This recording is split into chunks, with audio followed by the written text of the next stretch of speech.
السلام عليكم ورحمة الله وبركاته. النهارده بنشرح لحضراتكم خطوات عزل الأسطح فوق البلاط. طبعا أول خطوة بيتم غسيل السطح وتنظيفه بالمياه جيدا من الأتربة الموجودة في فواصل البلاط. بعدين بنبدأ نروب السطح، ده اللي هو الترويب. بعد الترويب بنبدأ نفرد الشاش اللي هو ده اللي هو الشاش. تمام، نبدأ نديله الوجه الأولاني اللي هو ده.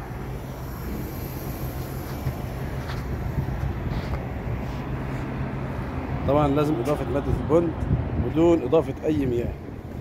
عزل بيكون خام مع الفايبر مش اللي هو الشاش. يبقى ده اللي هو الوجه الأولاني.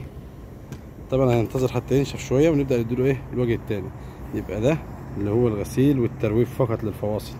هنا وضعنا الشاش اللي ورينا حضراتكم. بعدين بنبدأ نديله وجه عازل بمادة الدي سي بي التكنولوجيا البريطاني، عازل لتخفيض درجات الحرارة ومنع تسريب المياه.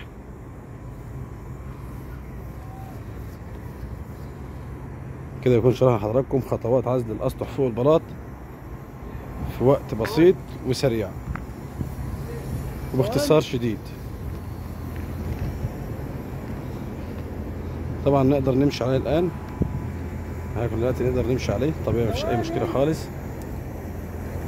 طبعا للتواصل معكم مؤسسة ركن الأرض للتواصل 053 48 48 580.